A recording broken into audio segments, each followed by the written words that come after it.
Hey guys, I'm Leila. Welcome to Raid Lore Stories. Today's lore story is going to be for the last of the 5 Monster Hunter champs added to Raid. And this is Alatreon Blademaster, and he's in the Night Rev. And he looks really cool.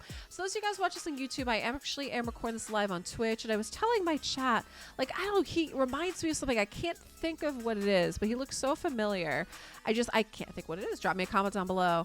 But I gotta say, like, his armor, I feel like did such a good job. Like, he looks like he's wearing like dinosaur scales. It looks really neat. So I can't wait to dive into this story.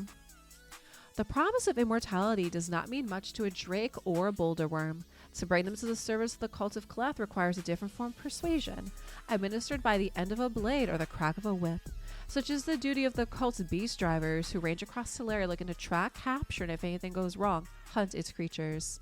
Hadrox is one such beast driver, being tasked with pillaging the nomad animal trains that wound their way down from the Deadlands and across the Krokan Desert. Other less talented beast drivers had botched their attempts at raiding these convoys previously, resulting in lightly armed guards being replaced with highly trained lizardman mercenaries. While confident in his abilities, Hadrox needed to pick his moment carefully. He sat in his Deadlands hunting hide, hoping for a stray wagon or lost traveler. For days, the wagon trains trundled by and Hadrox watched his quarries rumble away. But on his 5th day of observation, he noticed a change. The panicked whispering of the wagon drivers, the close formation of the guards, and an ominous glow in the sky. In the far distance, the long, quiet thundermelt rumbled, fire arcing from its gaping maw while lightning lashed into peak.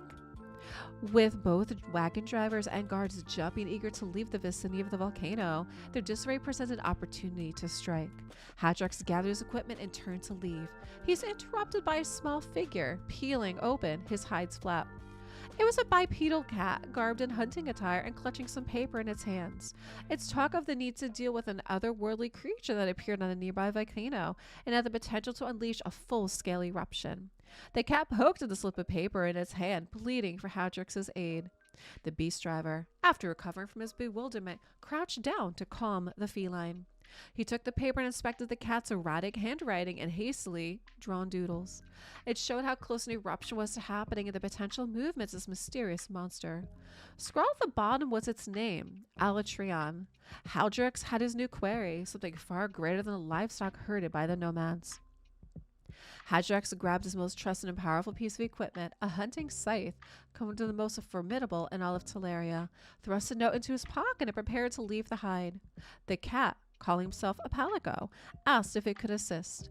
Hadrox refused. Hunts were best handled alone, and if this Alatreon was as dangerous as this tiny creature claimed, a distraction would prove fatal. After Hadrox left, the palico's cautions followed him for a while, until they faded into the howling winds of the Deadlands. With the now roused mountain as his guide, Hadrox trudged through the unforgiving waste, thinking of the glory that would be his, should he manage to drag this monster from another world back to his masters. Hadrox eventually reached the base of the Thundermount, its slopes now blanketed with a bizarre mix of snow and ash, something that should be all but impossible. Storm clouds wheeled overhead, lit by forks of lightning, and lava flows bubbled down from the mountain's apex. As Hadrox continued up the mountain, this elemental storm grew fiercer. If nothing else, Hadrox could take solace that he lived a long enough life to encounter something capable of causing such upheaval. Hadrox soon spotted his prey in an island within a lava flow. Wreathed in frost and fire, the Alatreon saw Hadrox in turn and rent the sky with a roar. Before Hadrox could even draw his scythe, the monster took flight and rained jets of flame toward him. It darted through the sky at terrifying speed, practically toying with Hadrox as the Night Revenant dodged between its fiery blasts. He had to get down the mountain into solid ground. One wrong step and navigating the lava flows, he'd be consumed by its molten grasp. As Hadrox leapt over the flows, the Alatreon peeled off from its pursuit and flew down toward the volcano's base. Confused at being given this reprieve, Hadrox looked around and spotted a small figure in the distance, the palico, attracting the monster's attention by desperately jumping around and meowing. This gave Hadrox the time he needed to descend the volcano slopes. He exchanged a knowing glance with his savior before unsheathing his scythe. He fell upon the Alatreon like a bladed cyclone, and the two clashed among the lava bubbling down from the Thundermount with lightning striking all around. Hadrox never returned to the Night Revenant, and his fellow beast drivers never found any remnants of him. In their wanderings in the Deadlands, all they reported were sightings of a black-suited figure wielding a dreadful scythe that cracked with unstable-looking energy. Okay, guys, that was a fun story. I like how they did that. And like I said, when we were looking at the way that his design is, yeah, it looks like he's wearing something that looks like a dinosaur, looks like a dragon. So they did a really nice job. And I kind of like how they left it very ominous in the end, where they said he never went back to Night Revenant. It's almost like, I don't know, it's almost like a legend or something, right? Guys, I'd love to know what you think of this story for Alatreon. Thanks for watching.